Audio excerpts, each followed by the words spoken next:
Hi welcome to icon news. నేను మీ సతీష్. ప్రస్తుతం ఏపీలో రాజకీయాలు రసవత్తరంగా సాగుతున్నాయి. ఒకవైపు పెట్టుబడులు, మరోవైపు సంక్షేమంతో చంద్రబాబు నాయుడు అధికారాలని పరిపాలనని పరుగులెత్తిస్తున్నారు. అయితే అభివృద్ధి, సంక్షేమం, పెట్టుబడులు, పరిశ్రమలు ఇవన్నీ ఏపీకి తరలి వస్తున్నా కూడా టీడీపీలోని కొంతమంది నాయకులకు కావచ్చు, కార్యకర్తలకు కావచ్చు, సోషల్ మీడియా అభిమానులకు కావచ్చు అసంతృప్తి అనేది ఉంది. ఈ అసంతృప్తి ఎందుకు? చంద్రబాబు కష్టాన్ని గుర్తించడంలో విఫలమవుతున్నది ఎవరు? దీనిపై మనతో మాట్లాడడానికి స్టూడియోలో ప్రముఖ రాజకీయ విశ్లేషకులు అడుసుమల్లి శ్రీనివాస్ గారు ఉన్నారు. వారితో దీనిపై మరింత లోతుగా విశ్లేషణ చేద్దాం. నమస్తే శ్రీనివాస్ గారు. నమస్కారం. శ్రీనివాసరావు గారు, గత కొంతకాలంగా ఏపీలో పెట్టుబడులు కావచ్చు, పరిశ్రమలు కావచ్చు, అంటే గత 5 సంవత్సరాలతో పోలిస్తే ఇప్పుడు చాలా మంచి స్థాయిలోనే పెట్టుబడులు వస్తున్నాయి, ఉద్యోగాల కల్పన జరుగుతుంది, పరిశ్రమల ఏర్పాటు జరుగుతుంది. వాటికి సంబంధించిన ఒప్పందాలు మొన్న విశాఖ ఇన్వెస్టర్ సమ్మిట్లో కూడా భారీ స్థాయిలోనే పెట్టుబడులకు సంబంధించిన ఎంఓయూలు పూర్తి చేయడం జరిగింది. అయితే నా ప్రశ్న ఏంటంటే, ఆర్థికంగా చిన్నాభిన్నమై ఉన్న ఏపీ రాష్ట్రాన్ని గాడిలో పెట్టడం ఒక ఎత్తు అయితే, పరిశ్రమల ఏర్పాటుకి పారిశ్రామికవేత్తలను ఒప్పించి రాష్ట్రంలోకి తీసుకురావడం చాలా కష్టసాధ్యమైన పని. అంటే గత 5 సంవత్సరాల్లో జరిగిన విధ్వంసాన్ని ఎవరైనా పారిశ్రామికవేత్తలు అంత తొందరగా మర్చిపోరు. సో చంద్రబాబు నాయుడు గారు కావచ్చు, వారి మంత్రివర్గం కావచ్చు, లోకేష్ గారు కావచ్చు, ఈ స్థాయిలో పెట్టుబడిదారులకి, పారిశ్రామికవేత్తలకి నమ్మకం కలిగించి ఏపీలోకి పెట్టుబడులను తీసుకొస్తున్న ఈ క్రమంలో కొంతమంది, అంటే బయట వాళ్ళు విమర్శలు చేస్తుంటారు, అవన్నీ పట్టించుకోవాల్సిన అవసరం లేకపోవచ్చు. కాకపోతే సొంత పార్టీలోని కొంతమంది కార్యకర్తలు కావచ్చు, ద్వితీయ శ్రేణి నాయకత్వం కావచ్చు, వారిని విమర్శించడం గత కొంతకాలంగా మనం చూస్తున్నాం. దీన్ని ఎలా అర్థం చేసుకోవాలి? అంటే వాళ్ళకి ఏమి కావాలి అనేది మీ విశ్లేషణ ద్వారా. ఇక్కడ మీరు చెప్పినట్టుగా ఆంధ్రప్రదేశ్ గత 5 సంవత్సరాలు 19 నుంచి 24 వరకు ఒక రకమైన విధ్వంసం, అరాచకం, దుర్మార్గం, అవినీతి, దోపిడీ, దొంగతనాలు, జేబులు కొట్టేయడం కానీ అన్నీ జరిగినాయండి. పైగా దుర్భాషలు, వ్యక్తిత్వ హననం, కులాల మీద పడి వేట, సామాజిక వర్గాలతోటి చిచ్చు పెట్టడం, ప్రాంతాల చిచ్చు, మతాల మధ్య చిచ్చు, రకరకాల ఎన్ని రకాల అరాచకాలు ఉంటాయి అన్నీ చేసేసారు. ఇక వేరే వాళ్ళు ఏమి కొత్తగా చేయడానికి ఏం లేదండి. కంప్లీట్ సంపూర్ణంగా విధ్వంసం సంపూర్ణం. అయితే ప్రజలందరూ కూడా జగన్మోహన్ రెడ్డి మీద తిరుగుబాటు చేస్తారు. ఒక రకంగా చెప్పాలంటే, అంటే ప్రజలు ఒక్కళ్ళే తిరుగుబాటు చేశారా, ప్రజల్లోనే చైతన్యం వచ్చిందంటే ఆ చైతన్యాన్ని చంద్రబాబు గారు తీసుకొచ్చారు, లోకేష్ గారు తీసుకొచ్చారు, పవన్ కళ్యాణ్ గారు తీసుకొచ్చారు. చాలామంది సామాజిక కార్యకర్తలు, ప్రతి కార్యకర్త కూడా తన పరిధి మేరకు, పరిధిని మించి కూడా పోరాడాడు. ఇది ప్రజలు ఒక్కళ్ళు అనుకుని చేసింది ఏం కాదండి.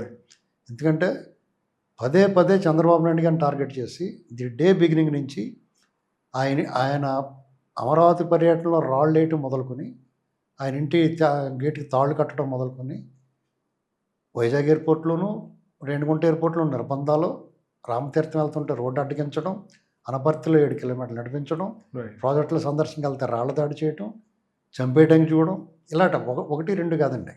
అడుగడుగున ఆయన ఇబ్బంది పెట్టారు, వేధించారు. ఆఖరికి ఇక చాలక ఆయన్ని తట్టు నిలబడ్డాడు. అసెంబ్లీలో ఆయన్ని అవమానించారు, వాళ్ళ కుటుంబాన్ని అవమానించారు దారుణంగా. ఆయన బ్రేక్ అయిపోయాడు. ఎప్పుడు కూడా ఇలాంటి ఆయన పట్టించుకున్నాడు, ఆయన బ్రేక్ అయ్యాడు. అలాగే లోకేష్ గారిని ఆయన్ని వ్యక్తిత్వానం చేశారు, ఆయన్ని దారుణంగా ట్రోల్ చేశారు. ఆయన సరిదిద్దుకుని మళ్ళీ స్టడీ అయ్యాడు, పాదయాత్ర చేశాడు, లీడర్గా ఎస్టాబ్లిష్ అయ్యాడు. పవన్ కళ్యాణ్ గారిని కూడా వ్యక్తిగతంగా, కుటుంబపరంగా, ఆయన పెళ్ళిళ్ళ గురించి, దాని గురించి నీచంగా, అంటే పోసాని కృష్ణమురళి లాంటి 3rd గ్రేడ్ మనిషితో కూడా మాట్లాడించారు. ఇవన్నీ జరిగిపోయినాయి. అదంతా ఒక చరిత్ర. ఈ క్రమంలో డెఫినెట్గా ఇవన్నీ మీరు ఇప్పటివరకు చెప్పినవన్నీ రాజకీయ పరంగా మనం చూసుకోవచ్చు. బట్ అభివృద్ధి, పారిశ్రామికవేత్తలను కూడా భయపెట్టి రాష్ట్రాల నుంచి బయటకు తరివేశాడు. మీకు చాలా ఇప్పుడు జాకీ కంపెనీ కానీ, కియా మోటార్స్ యాన్సిలరీ యూనిట్లు కానీ, ఏకంగా చానాళ్ళ నుంచి ఉన్న అమర్రాజా బ్యాటరీస్ కూడా కొత్తగా పెట్టుబడి పెట్టి దాన్ని కూడా పెట్టకుండా చేశారు. ఆయన్ని పోతే పోకుండా మేమే బొమ్మంటున్నాం చెప్పారు. ఇలా 1, 2 కాదండి, చాలా వరకు. ఇప్పుడు వైజాగ్లో మిలీనియం టవర్స్లో ఉన్న వాళ్ళందరికీ అడిగి చేయించారు. లులు మాల్ అన్నవాడిని మళ్ళీ వాళ్ళు ఓటలు అడిగేసి వాళ్ళు ధరివేశారు. ఇంకా చాలా చేశారు. అంటే అదే విధ్వంసం, ఓవరాల్గా విధ్వంసం చేశారు. ప్రజల్లో ఎవరికి ఏ వర్గానికి ఆ వర్గానికి జగన్మోహన్ రెడ్డి ఎవరిని తక్కువ చేయకుండా స్టార్టింగ్ తెలుగుదేశం కార్యకర్తలతో మొదలుపెట్టిన తర్వాత కమ్మ సామాజిక వర్గం మీదుగా కాపు సామాజిక వర్గం, అలాగే అతను కావాలి రావాలి అనుకున్న దళిత సమాజాన్ని కూడా విడిచిపెట్టాల. మొత్తం వీళ్ళందరికీ లోపల జగన్మోహన్ రెడ్డి మీద వ్యతిరేకత మాత్రమే కాకుండా కోపం, పగ, ద్వేషం, ఆగ్రహం ఉన్నాయి. ఇవన్నీ ఉన్నాయి. ఇలాంటి పరిస్థితుల్లో కూటమి ప్రభుత్వం అధికారంలోకి వచ్చింది. ఏం ఎక్స్పెక్ట్ చేశారంటే రావటం అతను ఈపి చెట్లు కొడతారనుకున్నారు. Okay, first point. ఎలాగంటే దానికి కారణం ఏంటంటే లోకేష్ గారు రెడ్ బుక్ చెప్పాడు, ఆయన చట్ట ప్రకారమే శిక్షిస్తున్నాడు. చంద్రబాబు నాయుడు గారు తాట తీస్తున్నారు, అలాగే పవన్ కళ్యాణ్ గారు కూడా ఎవరిని విడిచిపెట్టనని చెప్పాడు. ఇవన్నీ జనాల్లో నాటుకున్న వాళ్ళు ఏమనుకున్నారంటే అధికారంలో రాగానే నోటుకు వచ్చినట్టు పేలిన వాళ్ళని, ఇలాంటి అరాచకాలు చేసిన వాళ్ళని, దోపిడీ చేసిన వాళ్ళని వరుసపెట్టి వాయి తీసేస్తారని అనుకున్నారు. అయితే అదేం కనపడలా. వాళ్ళు పారిపోయారు 2-3 నెలల్లో. తర్వాత వీళ్ళు ఏమంటలేదు కదా, మళ్ళీ దిగారు. కొండ మంచి కోతులు దిగితే చూడండి, అట్టుకెళ్ళి చూసాం మెల్లమెల్లగానే, అలా దిగారు. దిగి వాళ్ళు ఇష్టం నుండి మాట్లాడడం మొదలెట్టారు. వీళ్ళకి ఇంకా పుణ్యమే కారం చెల్లినట్టు ఉంది. ఎవరికి? కార్యకర్తలు, తెలుగుదేశం జనసేన కార్యకర్తలకి, అభిమానులకి, ద్వితీయ తృతీయ శ్రేణి నాయకులకి, సాధారణ ప్రజలకు కూడా. ఇందులో ప్రధానంగా ఎక్కువ తెలుగుదేశం వాళ్ళకి. ఇది కారణం ఏంటి? వాళ్ళు ఎప్పుడెప్పుడు అని ఎదురు చూస్తున్నారు. ఈ ప్రభుత్వంలోకి కొంతమంది వైసీపీకి సంబంధించిన వాళ్ళు చొచ్చుకుని వచ్చేసారు ఏదో రూపంలో. సాధారణ ప్రజలకు తెలియని విషయాలు కొన్ని ఉంటాయి. వాళ్ళు జగన్మోహన్ రెడ్డికి అనుకూలంగా పనిచేసినా ఆఖరిలో ఈ చంద్రబాబు నాయుడు గారికి, టీడీపీకి అయినా సహాయం చేసి ఉండొచ్చు. ఇలాంటివి మనకు తెలియదు. కాబట్టి వాళ్ళు పొలిటికల్ ఈక్వేషన్స్ మనకు తెలియదు. వాళ్ళ మధ్య ఏముందో వాళ్ళు వచ్చినప్పుడు సరే వాళ్ళకైనా వెసులుబాటు ఇస్తే ఉండొచ్చు, అవకాశం ఇస్తే ఉండొచ్చు. ఇలాగా కొంత అసంతృప్తి స్టార్ట్ అయింది. ఈ మాసివ్గా ఇంత విక్టరీ వచ్చిన తర్వాత జనాలకు కూడా ఒక రకమైన ఈర్ష్య వస్తుంది. సొంత వాళ్ళకే బాధ వస్తుంది, ఇది మనకు అందకుండా పోతున్నాడు రా అన్న లెక్క వస్తుంది. ఇది అసలు కారణం. అంటే ఎవడికాడు తరచు చూసుకోవాలి. మీరైనా నేనైనా మనకి పైకి ఏం మాట్లాడినా మనకు ఉంటుంది ఆ కుళ్ళు. ఇక మనకు అందకుండా పోయారు, అటు ఇటుగా ఉంటే మన అవసరం ఉంటుంది వీళ్ళకి. ఇప్పుడు మన అవసరం లేకుండా పోయిందనేటువంటి బాధ లోపల ఇది ఆత్మపరిశీలన చేసుకోవాలి. ప్రతి ఒక్కరు అర్థంలో చూసుకోవాలి. ఇది ఒక కారణం. అది నెగ్లిజిబుల్, పర్లేదు. ఆ సర్దుకుంటే అభిమానంతో వచ్చిన ఆగ్రహం కాబట్టి పర్వాలేదు. కానీ అవినీతి గురించి మాట్లాడుతున్నారు. యాక్చువల్గా కొన్ని విషయాల్లో తరచూ అందరూ మాట్లాడేది, స్పందించేది ఏంటంటే షిరిడి సాయి గురించి, తర్వాత ఇంకోటి మెగా కృష్ణారెడ్డి గురించి. మెగా కృష్ణారెడ్డి అనేటువంటి వాడు ఈ 2 రాష్ట్రాల్లో అతనే దిక్కో రకంగా చెప్పాలంటే మోస్ట్ వాంటెడ్ అతను అలా బలిసిపోయాడు అంతే. దాని గురించి మనకు అనవైడబుల్. పైగా అతను మనకున్న భావావేశం అతనికి ఉండదు. అతను ఒక వ్యాపారస్తుడు. ఏ పార్టీ అధికారులు ఉంటే ఆ పార్టీ దగ్గర కాంట్రాక్ట్ అడుగుతాడు, ఇస్తే చేస్తాడు, లేకపోతే మానేస్తాడు. వాళ్ళకి అవసరం ఉంటుంది. సరైన కాంట్రాక్ట్ దొరకాలి, డబ్బు పెట్టుబడి కావాలి. మెయిన్ పెట్టుబడి అంటే ఆ పెద్ద ప్రాజెక్ట్స్కి ఆ స్థాయిలో పెట్టుబడి పెట్టి పని ప్రారంభించే నాయకులు కొద్దిమందే ఉన్నారు. ఇంకోటి ఏంటంటే ఆల్రెడీ అతను పోలవరం ప్రాజెక్ట్ చేస్తున్నాడు. జగన్మోహన్ రెడ్డి ఏం చేశాడు, నవయోగ వాళ్ళు చేస్తుంటే వాళ్ళని ఆపేసి ఇతనికి ఇచ్చాడు. మనం అందరం విమర్శించాం. ఇప్పుడు మళ్ళీ మెగాని ఆఫ్ చేసి ఇంకోళ్ళకి ఇచ్చారనుకోండి, వాళ్ళు చేసిన పని మీరు చేశారు కదా అంటారు. ఫస్ట్ అక్కడ ఆగుంటారు మన వాళ్ళు. నెక్స్ట్ ఇంకోటి ఏంటంటే అమరావతిలో కూడా వర్కులు ఇచ్చారు వాళ్ళకి. ఇక్కడ కొన్ని లోటుపాట్లు ఉంటాయి డెఫినెట్గా. షిరిడి సాయి విషయంలో వీళ్ళందరూ కూడా విమర్శించారు. మళ్ళీ అతనికి ఎందుకు ఇచ్చారనేటువంటిది డిబేటబుల్. ఇది డెఫినెట్గా దీని గురించి ఆలోచన చేయాలి. దీనికి కారణం ఏముందనేటువంటిది. అయితే ముఖ్యంగా అందరం గమనించాల్సింది ఏంటంటే కరప్షన్ అనేటువంటిది ప్రధానమైన ఇష్యూ కాదు. ప్రజలు అవ్వడం కూడా పట్టించుకోలేదు. మనం ప్రజలు పట్టించుకోని దాన్ని మన అరణ్య రోదన వేస్ట్. అర్థమైందండి? ప్రజలు అసలు పట్టించుకోరు. ఎందుకు పట్టించుకోరంటే దాని ఉదాహరణ ఏంటంటే 1,00,000 కోట్లు కొట్టి ఏం జగన్ సీఎం అని చేశారంటేనే అసలు మా అవినీతి గురించి మాట్లాడకూడదు మనం. ఇప్పుడు వీళ్ళు ఒకవేళ డబ్బులు తీసుకుని ఇచ్చారనుకోండి కాంట్రాక్టర్ వాళ్ళకి, తీసుకునే వాళ్ళ ఈ పార్టీ బలపడాలి డబ్బుల విధంగానే. లేకపోతే ముట్టోళ్ళ చూస్తే మనమే అంటాం మాకేం డబ్బులు ఇవ్వట్లేదని. పనిచేసిన వాళ్ళు డబ్బులు ఇవ్వట్లేదు, పార్టీకి పడేయచ్చు కదా మనమే చెప్తాం కదా. ఓ ఛానల్ పెట్టచ్చు, మాట్లాడిన వాళ్ళకి డబ్బులు ఇవ్వచ్చు అంటాం కదా. అలాగే ఇవ్వటానికి వీళ్ళ దగ్గర డబ్బులు ఉండాలి కదా. నేను ఓపెన్గా మాట్లాడుతానండి ఆ విషయంలోని. అది పెద్ద ఇష్యూ కాదు. ఇప్పుడు దానివల్ల ప్రజలు నష్టపోతారంటే నష్టపోతారు. ఎవరికోసం నష్టపోతారు? ఓటుకు డబ్బులు తీసుకున్నప్పుడు దానికి సిద్ధపడి ఉండాలి ఎవడన్నా సరే. 2 వైపులా ఉంటుంది రాజకీయం. అయితే చంద్రబాబు నాయుడు గారిలో ఎప్పుడు కరప్షన్ లేదు. ఆయన చరిత్రలో. అవును. కాబట్టి మనం జీర్ణించుకోవడం కొంచెం కష్టపడుతుంది. ఇప్పుడు కూడా కరప్షన్ అని నేను అన్నాను. అర్థమైందండి. ఆ ఆరోపణలు వచ్చినప్పుడు అయ్యో ఇదేంటనేటువంటి ఆలోచన వస్తుంది అంటే అందరికీ. పరిపాలనా పరమైన కొన్ని ఇబ్బందుల కోసం. నెక్స్ట్ ఇక మీరన్నట్టుగా కేడర్లో కానీ ప్రజల్లో కూడా చాలా మందిలో ఒక అసంతృప్తి ఉంది, కొంచెం అసహనం ఉంది. అది ఆగ్రహంగా ఏం మారలేదు కానీ ఎందుకుందంటే ప్రధానంగా జగన్ అండ్ గ్యాంగ్ విషయంలో ఈ ప్రభుత్వం సరిగ్గా వ్యవహరించటలేదు అనేటువంటి పాయింట్ మీద అసహనం ఆగ్రహం ఉంది. అది నిజం. ఓకే. ఎందుకంటే కారణం ఏంటంటే పోలీస్ వ్యవస్థ కూడా అటు ఇటుగా పనిచేస్తుంది. చంద్రబాబు నాయుడు గారు ఒక స్టేట్మెంట్ ఇచ్చారు, నేను కక్ష రాజకీయాలు చేయను, నన్ను అరెస్ట్ చేయడని చెప్పి నేను ఆయన అరెస్ట్ చేయను అన్నాడు. ఆయన స్టేట్స్మెన్గా ఆయన మాట కరెక్టే, కానీ జనాలు అలా రిసీవ్ చేసుకుంటారని మీరు అలా వదిలేస్తే అప్పుడు చాలా ప్రమాదకారి. ఆ పాము నన్ను ఏమనలేదు కదా, నన్ను కరిస్తే మాత్రం నేను దాన్ని చంపాలన్నట్టుగా మీరు వదిలేస్తున్నారు అన్న బాధ ఉంది అందరిలో. చెప్పలేకపోతున్నారు ఆయనకి ఎవరు ఆ విషయంలో. ఓకే. ఓపెన్గా జగన్ విషయంలో ప్రజలు జగన్ కానీ జగన్ గ్యాంగ్ కానీ పేరు నానిని కానీ చంద్రశేఖర్ రెడ్డిని కానీ పెద్దిరెడ్డిని కానీ ఇలాంటి వాళ్ళందరినీ వీళ్ళు వేగంగా చర్యలు కోరుకుంటున్నారు. వాళ్ళ పైన వేగంగా చర్యలు కోరుకుంటున్నారు. వీళ్ళు ఏం చేస్తున్నారు, సాక్ష్యాధారాలు సరిగ్గా లేకుండా తీసుకెళ్తే సాయంత్రం వచ్చేస్తారు కారుమూరి వెంకటరెడ్డి లాగానే. ఇప్పుడు మీరు తీసుకెళ్తారండి, తీసుకెళ్ళిన తర్వాత జడ్జి ఏం చేస్తాడు, ఇంకా జగన్ ప్రవేశపెట్టిన వ్యక్తులు అక్కడ ఉండగా వీళ్ళు ఏం చేసినా అవ్వదు. ఇంకో 6 నెలలు పోతే వాళ్ళందరూ పోతారు అటు ఇటు ఎటో ఒకటి. ఈ లోపల పోలీసులు కూడా మారుతారు, ఈ జగన్ మళ్ళీ రాడనేటువంటిది కన్ఫర్మ్ చేయాలి వాళ్ళకి. ఒకటి వీళ్ళు ఇచ్చిన హామీలు నెరవేర్చకుండా ఈ పని మొదలెట్టండి, మీరు నేనే మొదలెడతాం, మీకు ఏం చెప్పి ఇచ్చారు అధికారం, మీరు ఏం చేస్తున్నారండి. వాళ్ళు ఇచ్చిన సూపర్ 6 గురించి వాళ్ళతో పాటు మనం మాట్లాడతాం. ఆ సూపర్ 6 మంచో చెడో అప్పో సప్పో చేసి క్లియర్గా చేస్తున్నారు, అంతా బ్రహ్మాండంగా చేస్తున్నారు. ఆ విషయంలో complete happy. Law and order బాగుంది, ఇంట్లో ప్రశాంతంగా పడుకుంటున్నారు. పెట్టుబడులు అంటారా వైజాగ్ని కబెడేస్తున్నారు, అలాగే రాయలసీమ కానీ కృష్ణా గుంటూరుకి అమరావతి ఉంది, దాన్ని ఏం చేస్తారు అనేటువంటి సస్పెన్స్లో పెట్టారు వాళ్ళు. ఈ విషయం మీకు ఒక తర్వాత తెలుస్తుంది, అది మనం రివీల్ చేసే విషయం కాదు. దాన్ని ఇది కొట్టుపాడేస్తారు చాలామంది. కాదండి, అమరావతి అని మానసిక పుత్రికి ఎందుకు వదిలేస్తాడు, డ్రీమ్ ప్రాజెక్ట్ అది. దాని మీద చాలామంది మాట్లాడుతున్నారు. ఈ విషయాన్ని ఎవరు మాట్లాడాలంటే మీరు నేను ఇంకొకరు మాట్లాడితే కదండి.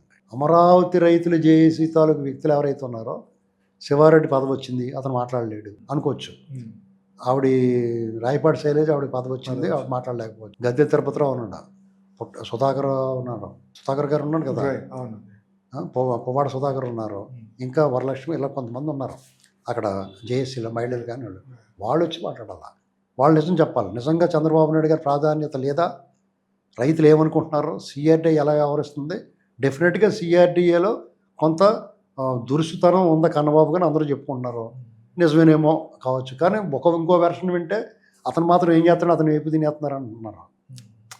ఇప్పుడు యుగంధర్ గారి వెర్షన్ ఒకటి విన్నాం, అది పూర్తిగా అది కాదని చెప్పి ఇంకో వెర్షన్ వినాల్సి వచ్చింది. చేత రెండు వైపులా వినకుండా అమరావతి మీద స్పందించలేం. ఇక్కడ మనం నమ్మాల్సింది ఏంటంటే భూములు ఇచ్చి నమ్మారు చంద్రబాబుని, చంద్రబాబు గారిని పూర్తిగా నమ్మితే పూర్తిగా నమ్మాలా. ఎందుకంటే ఆయన డ్రీమ్ ప్రాజెక్ట్ని ఆయన చేతులది ఆయన ఎందుకు పాటు చేస్తాడు ఏంటండి. గోదావరి జిల్లాలకు అంటారా, డెఫినెట్గా గోదావరి జిల్లాలకు ఎంతో కొంత అన్యాయం జరుగుతుంది. ఇవాళ ఎప్పుడు జరుగుతుంది, రేపు జరుగుద్ది. వాళ్ళకి దే డిజర్వ్ ఇట్. ఎందుకంటే నోరు మూసు కూర్చుంటే ఇంట్లో ఎవరన్నా వాళ్ళ పని వాళ్ళు చేసుకుని పోతారు. ఇప్పుడు టీడీపీ విజయాన్ని ఎప్పుడు ఇచ్చినా, కూటమికి ఇచ్చినా, టీడీపీకి ఇచ్చినా సంపూర్ణ విజయం ఇచ్చింది అక్కడ. ఇప్పుడు గుంటూరు జిల్లా, కృష్ణా జిల్లా ఉందనుకోండి, రాజకీయ పెత్తనం అంతా వాళ్ళ చేతిలో ఉంటుంది, డైస్ వాళ్ళ చేతిలో ఉంటే ఏం చేసినా వాళ్ళే ఆడిస్తారు. కాబట్టి వాళ్ళు ఏం బాధపడక్కలేదు, మాకేం లేదండి. అర్థమైందండి. ఏమైనా బాధపడితే అంట ఉన్నారు, వాళ్ళే బాధపడాలి. గోదావరి జిల్లాలో వాళ్ళే, మిగతా వాళ్ళందరూ హ్యాపీ. గోదావరి జిల్లా వాళ్ళు సార్లు బూర్లు వండుకుని గారెలు వండుకుని తినేసి పడుకుంటారు. వాళ్ళు గొడవలేదు వాళ్ళు పెద్ద, దీని మీద గొడవలే చేయరు వాళ్ళు. ఏంటంటే పూతరేకులు వండుకుంటున్నాం, ఉండండి గొడవల తర్వాత పూతరేకులు చేసుకుంటాం అని చెప్తారు. అదే కదా కనపడుతుంది అక్కడ. ఇప్పుడు మా ప్రాంతాలు ఉన్నాయనుకోండి, ఎక్కడెక్కడి నుంచి వచ్చిన వాళ్ళు ఎమ్మెల్యేలు గట్టా అవుతారు అక్కడ. ఆ ఊళ్ళో ఉన్నవాడు ఎవడో ట్రై చేయడు కనీసం. వాళ్ళకి ఏ రకంగా వాళ్ళకు చైతన్యం ఉంది, ఒకనాటి చైతన్యం వాళ్ళు లేదు అక్కడ. ఎవరికాళ్ళు కెరీర్లు, వాళ్ళ ఆస్తులు, సంపాదన, వాళ్ళ పిల్లలు భవిష్యత్తు అయ్యే చూసుకుంటున్నారు. ఇక దాని గురించి ప్రభుత్వాలు కూడా వాళ్ళు దయదలిచి ఏదైనా టూరిజం ప్రాజెక్టులు అలాంటి ఇస్తారు, లేదంటే కూడా ఫ్యాక్టరీలు గట్టా ఆక్వాని అభివృద్ధి చేస్తా అంటున్నారు. ఆక్వా ఎప్పుడూ ఉంది అక్కడ, ఈ కొత్తగా ఎవడో చేయక్కర్లేదు, వాళ్ళని ఏపు తినకుండా ఉంటే చాలు. రేవంత్ రెడ్డి అన్నాడు కదా, మీకు మేము చేసే సహాయం ఏంటంటే మీకు అన్యాయం చేయకుండా ఉంటే చాలు అన్నాడు కదా. అలాగా వాళ్ళు ఇబ్బంది పెట్టకుండా ఉంటే చాలు, వాళ్ళు కూడా సాయం చేసినట్టే. గోదావరి జిల్లాకి కొన్ని ఫార్మా పరిశ్రమలు వస్తే అక్కడ భూములు ఇవ్వడానికి వీల్లేదన్నట్టు కొంత ఉంటాయండి. Right. అక్కడ మీకు గుంటూరు జిల్లాలో ఇచ్చినందుకు అంత తొందరగా విడిచిపెట్టరు భూమి అక్కడ. కాకినాడ సజ్జ మళ్ళీ వెనక్కి తీసేసుకున్నారు, ఇచ్చేసారా? అవును. ఇచ్చేసేదాకా ఊరుకోలేదు కదా. అంటే కొన్ని పాలకులకు అనేక ప్రాబ్లమ్స్ ఉంటాయండి. ఇంటెన్షన్ గమనించాలి పాలకుడిది. Right. పాలకుడి ఇంటెన్షను అన్ని వైపులా అభివృద్ధి చేయాలి, మంచి పేరు తెచ్చుకోవాలనుకున్న వాడు జస్ట్ ఎక్కడో చిన్న మిస్టేక్ జరిగినా కానీ మనం కవర్ చేయాలి, లేదంటే ఇది తప్పు చేస్తారని చెప్పడం పర్లేదు. అంతేగాని ద్వేషం నూరు పూసి పచ్చి వ్యతిరేకత విషం కక్కడం కరెక్ట్ కాదంటాను నేను. సరే, ఎవరిష్టం వాళ్ళదే, ఎవరైనా మాట్లాడుకోవచ్చు. ఇది ప్రజాస్వామ్య దేశం, ఎవరికైనా సరే స్వేచ్ఛ ఉంది.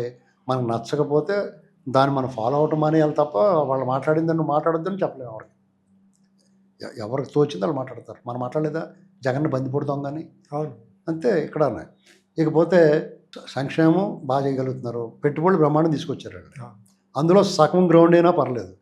వాళ్ళు అనౌన్స్ చేసినవన్నీ గ్రౌండ్ అయ్యి ఓటాలే కనపడుతున్నాయి మొఖాలు. అవును. జగన్మోహన్ రెడ్డికి వచ్చినప్పుడు ఇంతంత లావు ఉండి కృష్ణానగర్ కోట్లు వేసుకొచ్చిన వాళ్ళు కాదు వాళ్ళు. Right. జగన్ పెట్టినప్పుడు వాళ్ళు అంతా ఫేక్ అని ఎందుకని అర్థమైందంటే భోజనాలు కూడా పళ్ళెలు ఇచ్చి కొట్టేసుకున్నారు ఒకళ్ళు. తర్వాత గిఫ్ట్లు ఇచ్చినప్పుడు లాగేసుకుని తోసుకుని పట్టుకుపోయారు. కాబట్టి ఆ టైప్ కాదు వీళ్ళు. బహిరంగంగా ఓపెన్గా చంద్రబాబు నాయుడు గారితో వాళ్ళ అనుబంధం అని చెప్పి మహేంద్ర ఆయన ట్వీట్ కూడా పెట్టాడు ఆయన. కాబట్టి ఇవన్నీ గ్రౌండ్ అవుతాయి. గూగుల్ డేటా సెంటర్ కానీ దాంతోపాటు ఇంకో డేటా సెంటర్ కానీ బ్రహ్మాండమైన ఉత్సాహం కనపడుతుంది. ఇలాంటి టైంలో పార్టీ నాయకులు మంత్రులు దాన్ని ఓదరగొట్టేయాలి అసలు. ఇక్కడ సమస్య ఏమవుతుందంటే ఒకే ఒక సమస్య ఉంది. ఈ రాష్ట్రంలో ఈ 3 పార్టీల తరపున ఎన్నికైన 164 మంది ఎమ్మెల్యేల్లో ఓ 40-50 మంది వ్యవహార శైలి బాగోలేదు. Okay. వాళ్ళు అటాచ్మెంట్ లేదు పార్టీలతో. ఆయా పార్టీలతో కొత్తగా వచ్చారు, లక్కీగా లాటరీగా అలా దారిని పోయి వాడికి డబుల్ మోడ్ దొరికితే ఎలా ఉంటుంది? ఇష్టమైనడికి వచ్చి పెట్టుకుంటాడు, అలా ఉంది వాళ్ళ పరిస్థితి. ఈ నడమంతరపు సీట్లా ఉంది ఈ అధికారం. దానివల్ల కొంతమంది మంత్రులు కూడా అయిపోయారు వాళ్ళు. దానివల్ల వాళ్ళకి ఏంటంటే కొంచెం ఇబ్బంది ఉంటుంది. వాళ్ళది తప్పు కదా, అది నడమంతరపు సీట్ నరం మీద కురుపులాంటిది, అది చనిపేస్తూ ఉంటుంది వాళ్ళని. వాళ్ళు కూడా చెప్తే వింటారు, మారుతారు. ఇప్పుడు ఆల్రెడీ ప్రజల్లోకి వెళ్ళడం మొదలుపెట్టారు చంద్రబాబు నాయుడు గారు సీరియస్గా తీసుకున్న తర్వాత. వాళ్ళు కూడా రాగానే ఆ వైసీపీ తాలూకు స్మెల్ ఉంటుంది కదా, ఇంగువ కట్టిన గుడ్డకి ఇంగువ ఆ స్మెల్ వల్ల ఇదిగోండి ఇలా దొబ్బేయచ్చు, ఇక్కడ బియ్యంలోను లేకపోతే ఇలా ఇసుకలో దొబ్బేయచ్చు, మట్టిలో దొబ్బేయచ్చు, ఇంత వస్తుందంటే ఎవడన్నా ఆశపడతాడు కదా. ఇంత డబ్బు ఖర్చు పెట్టేసుకుని అలా ఆశపడితే ఆశపడి ఉండొచ్చు. అయితే వాళ్ళు చేయాల్సింది ఏంటంటే లేఅవుట్ల మీద, అపార్ట్మెంట్లు కట్టుకుంటేను, వైన్ షాపుల మీద, కోళ్ళ వ్యాపారాల మీద, ఇలాంటి చిన్న చిన్న వాటి జోలికి వెళ్ళకూడదు. ఎవడన్నా కళ్ళు మూసుకుని కిటికీలోంచి ఒక కట్టపాట చేయడానికి టపాల్మ పట్టుకుని జైలు పెట్టేసుకోవాలి, కానీ ఊరికని డిమాండ్ చేయకూడదు. ఇప్పుడు రోడ్డు మీద పుణుకులు వేసుకుని వాడు దగ్గరికి వెళ్ళి రోజుకో 2 పొట్లాలు ఈ మా వాడికి అంటే అంత అన్యాయంగా ఉంటుంది, దరిద్రంగా ఉండదు. అలాంటి పనులు చేయకూడదు. అలాంటి పనులు కొంతమంది చేస్తున్నారన్న వార్తలు వచ్చినాయి. కాబట్టి అవి మానుకోకపోతే వాళ్ళకి భవిష్యత్తు ఉండదు.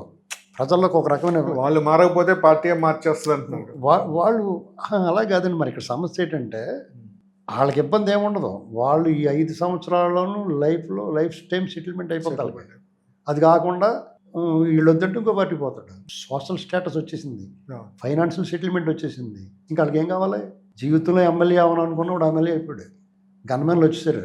వాడు మామూలుగా 10 రోజులు చొక్కా చెప్పినోడికి వాళ్ళ పెద్ద పెద్ద కారులో తిరిగేస్తున్నాడు. 4 అంగరక్షకులు ఉంటున్నారు, ఎవడో ఇంకో కారు వేసుకుని కాన్వాయ్ కింద వెళ్తున్నారు. మరి వాళ్ళకేంటి? వాళ్ళకి ఇబ్బంది ఏముండదండి. ప్రభుత్వం ఏం చేయాలంటే వీళ్ళు లక్కేటంటే మొదటి సంవత్సరంలో తెలిసిపోయింది వీళ్ళు ఎవరు. దాని అదుపు చేస్తారు. ఇంకా 3.5 ఏళ్ళు ఉంది కాబట్టి ఎవరు వరి అవ్వలేదు. ఈ ప్రభుత్వానికి ఎవరు ఎన్ని విమర్శలు చేసినా, అయినోళ్ళు కానివాళ్ళు ఎవరు చేసినా ఏమీ అగలదు. ఎందుకంటే జగన్మోహన్ రెడ్డి లాంటి మూర్ఖులు కాదు వాళ్ళు. సమస్య వస్తే దాన్ని సాల్వ్ చేసుకుంటారు. ఎవరైనా చెప్పితే విననట్టు ఉన్నా వింటారు, ఆ పరిష్కారం చేస్తారు. కాబట్టి వీళ్ళు విజ్ఞులు, వివేకవంతులు, బుద్ధి జ్ఞానం ఉన్నవాళ్ళు. జగన్మోహన్ రెడ్డి వివేకహీనుడు, జ్ఞానశూన్య. కాబట్టి వాడు వినలేదు, వాడు దెబ్బైపోయాడు. వీళ్ళు అలా దెబ్బవారు. రెవెన్యూ డిపార్ట్మెంట్లో సమస్య అయితే ఉందండి, అది తీవ్రమైన సమస్య. రెవెన్యూ డిపార్ట్మెంట్లో సమస్యని దాన్ని కలబెట్టింది జగన్మోహన్ రెడ్డి. వీళ్ళు ల్యాండ్ టైటిల్ యాక్ట్ రద్దు చేశారు. వీళ్ళు గొప్ప మేలు చేయడు చంద్రబాబు గారు. అది గుర్తించాలి. మనకు పెట్టిన ప్రసాదం పళ్ళని వదిలేసి ఆ చిన్నదాని గురించి మనం ఈ సమస్యను మనమో సాల్వ్ చేసుకోవచ్చు. సాల్వ్ చేయకపోతే కొట్టి సాల్వ్ చేయించుకోవాలి. అది దమ్ము ఎందుకు పోయింది మనకి? ఎరా ఎందుకు చేయరని ముఖం ఎందుకు పగలగొట్టలేదు మనం? చెప్పండి. ప్రతిదానికి చంద్రబాబు లోకేష్ వచ్చేస్తారా? రెవెన్యూలో ప్రాబ్లం ఉంది, నీ భూమి అక్కడ పోయింది, ఎందుకు చేయరు కాలర్ పట్టుకోండి, ఒకరిని పట్టు కొట్టండి. ఎందుకు? ఇది రచ్చ అయితే వ్యవహారం వస్తుంది బయటికి. సమస్య పరిష్కారం అవ్వాలంటే ఉమ్. ఒక రచ్చ అవ్వాలా, Right. దృష్టి పడద్దు అప్పుడు. ఊరికే వాళ్ళకు మనం దృష్టి పడుతుంది. బయటకు వచ్చి మీరు లోకేష్ చేయాలి, చంద్రబాబు చేయలేదు, లోకేష్ చేయలేదు అంటే అది పరిష్కారం లేని సమస్య. ఉమ్. 10 లక్షల మంది లేచిపోతారు దానివల్ల, జైల్లో పోవాలా, దాని మీద చర్యలు తీసుకుని దాన్ని రద్దు చేసేసి రకరకాలు చేస్తే ఓకే. దాన్ని ఒడుపుగానే చేయాలా. ఇప్పుడు ఎంప్లాయీస్కి ఆదేశాలు ఇవ్వాలి చేతగా చేయమని, వాళ్ళు తినడానికి అలవాటు పడిపోయి ఉన్నారండి. Exactly. మనమే ఇస్తాం, ఓ 1000 ఇస్తాం చేసేవే బాబుని, ఇంకోటి దగ్గర 2000 అడుగుతాడు. ఒకసారి అలవాటు అయిపోయిన తర్వాత దాన్ని అలాగే పరిష్కారం చేసుకోవాలి. ప్రభుత్వం కూడా ఎవరు డబ్బులు తీసినా కానీ కరెక్ట్గా చేయండి బాబు అని చెప్పాలి. ఇది అంటే దీన్ని ఇది ఓపెన్గా చెప్తాను, ఇలా చెప్పకూడదు, అంచం తీసుకోమని చెప్పకూడదు ఎవరికైనా, కానీ ఇది ఒడుపుగా చేయించుకోవాల్సిందే సమస్య. ఇది మాత్రం చాలా తీవ్రమైన సమస్య. ఇలాగా ఎవరన్నా ఒకటి ఎవరు 10 సార్లు 20 సార్లు తిరిగేటంటే ఎవరో ఉమ్. అలాంటి వాళ్ళని ఇబ్బంది పెట్టి వాళ్ళు ఉసురు పోసుకోకూడదు ఏదో ఏంటండి. Thank you sir. చూసారు కదా శ్రీనివాసరావు గారితో ఈరోజు విశ్లేషణ. మరో టాపిక్పై మరో అతిథితో మళ్ళీ కలుద్దాం. అంతవరకు మీ సతీష్.